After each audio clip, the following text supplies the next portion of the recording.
ഇന്നലെ സുരേഷ് ഗോപി ഒരു പള്ളിയിൽ നോമ്പ് തുറക്കാൻ പോകുന്ന ഒരു രംഗം ഞാൻ കാണാനിടയായി.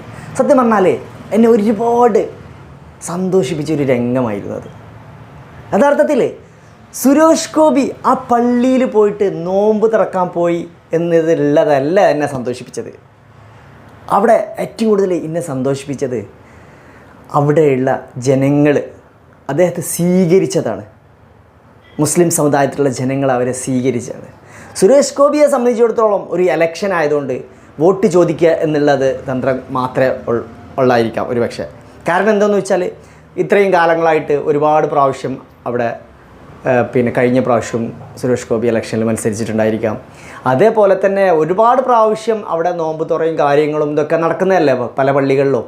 പക്ഷേ സുരേഷ് ഗോപി അവിടെ യാദൃശ്ചികമായി ഈ ഒരു പ്രത്യേക സമയത്ത് മാത്രം, മുമ്പൊന്നും പോവാത്ത രീതിയിൽ ഇപ്പോഴായിട്ട് ആ പള്ളിയിലൊന്ന് നോമ്പ് തുറക്കാൻ പോയി. പക്ഷേ അവിടെ സുരേഷ് ഗോപി പള്ളിയിൽ പോയതൊന്നുമല്ല കാര്യം, അവിടെയുള്ള ആ മനുഷ്യർ സുരേഷ് ഗോപിയെ സ്വീകരിച്ചതുണ്ടല്ലോ.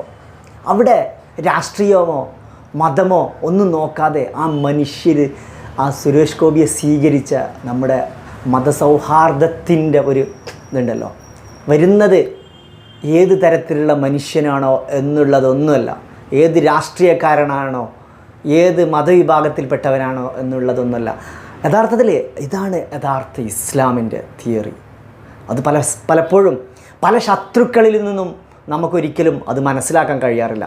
ഒരിക്കലും ഇസ്ലാം പഠിപ്പിക്കുന്ന ഒരു വിഭാവനം എന്ന് പറയുന്നത് ഓരോ മതത്തിനും അതിൻ്റെതായ രീതികളുണ്ടാവും. പക്ഷേ ലോകത്ത് ഇന്ന് ഇസ്ലാമിനെ കരിവാരി തേച്ചു കൊണ്ടിരിക്കുന്ന, ഇസ്ലാം എന്താണെന്ന് തിരിച്ചറിയാത്തത് കൊണ്ടുള്ള ഒരുപാട് വിഷയങ്ങൾ യഥാർത്ഥത്തിൽ ലോകത്ത് നടന്നുകൊണ്ടിരിക്കുന്നുണ്ട്. ഈ ഒരു സമയത്താണ് യഥാർത്ഥത്തിൽ ഇസ്ലാം ഒരിക്കലും സ്നേഹത്തിൻ്റെയും സൗഹാർദ്ദത്തിൻ്റെയും മതമാണ്. ഇസ്ലാം എന്ന് മാത്രമല്ല, എല്ലാ മതവും സ്നേഹവും സൗഹാർദ്ദവും മാത്രമാണ് പഠിപ്പിക്കുന്നത്. അവിടെ ശത്രുക്കളുണ്ടെങ്കിൽ, അവിടെ ഭീകരമായി വർഗീയ നിലപാടെടുത്ത് ഫാസിസം നിലപാടെടുക്കുന്നവരുണ്ടെങ്കിൽ അത് യഥാർത്ഥത്തിൽ അത് അവർ ശരിക്ക് ആ മതത്തിൽ ഉൾപ്പെട്ടവരല്ല എന്നുള്ളതാണ്. ഏത് മതം എടുത്ത് നോക്കുകയാണെങ്കിലും, ഹിന്ദു ആണെങ്കിലും ക്രിസ്ത്യാനിയാണെങ്കിലും മുസ്ലിം ഇസ്ലാം ആണെങ്കിലും, ഏത് മതം എടുത്ത് ലോകത്ത് ഏത് ജാതി മതം എടുത്ത് നോക്കിയാലും അവിടെ മനുഷ്യത്വവും സൗഹാർദ്ദവും സ്നേഹവും മാത്രമാണ് മതങ്ങൾ പഠിപ്പിക്കുന്നത്. ഒരിക്കലും ഒരു മതവും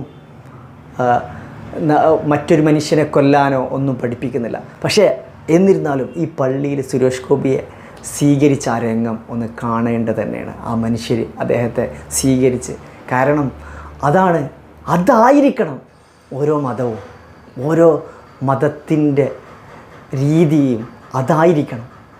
ലോകത്ത് മനുഷ്യത്വം നിലച്ചിട്ടില്ല എന്നുള്ളതൊക്കെ ഇതിലൂടെ നമുക്ക് കാണുകയാണ്.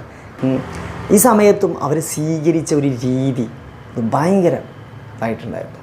ശത്രുവിനെ പോലും സഹോദരനെ പോലെ കാണണം എന്നാണ് ഇസ്ലാമിക നിലപാട്. എല്ലാ മതങ്ങളെയും നിലപാട് സ്നേഹിക്കണം, സൗഹാർദ്ദം ചെയ്യണം എന്നാണ്. ഏതായാലും നമ്മൾ ആ വിഷയം കാണാം.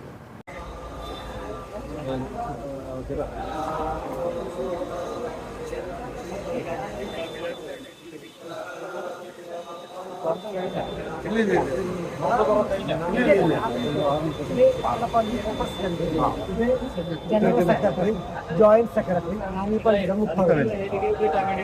കമ്മിറ്റി മെമ്പറാണ്.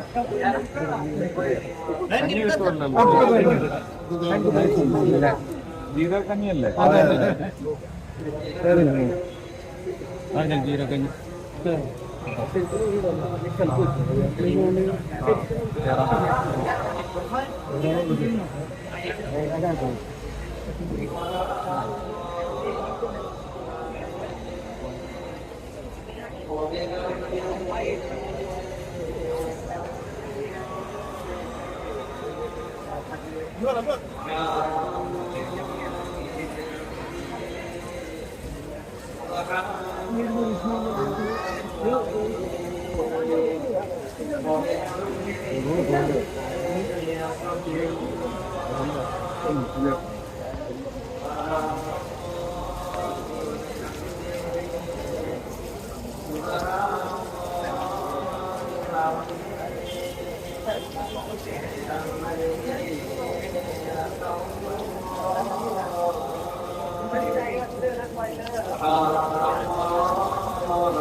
അല്ല വിളിക്കാം കഥ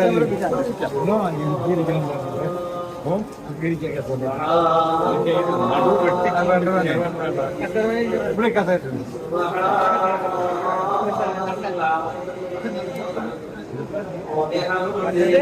പള്ളിയുടെ ചീഫ്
أشهد أن لا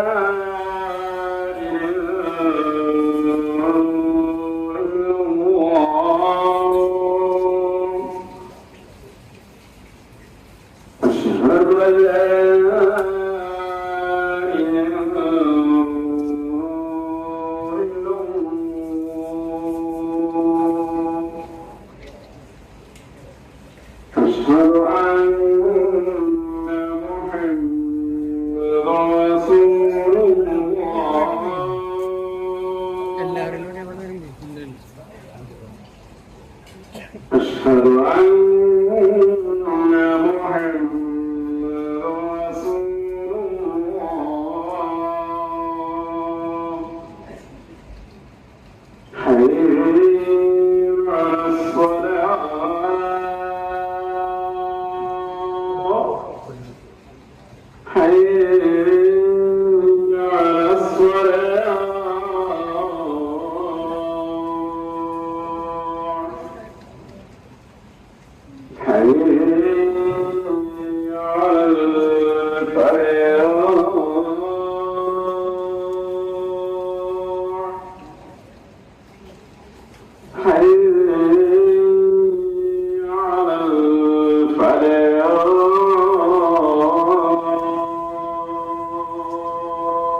لا إله إلا الله.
വളരെ മനോഹരമായൊരു തന്നെയായിരുന്നു അല്ലേ.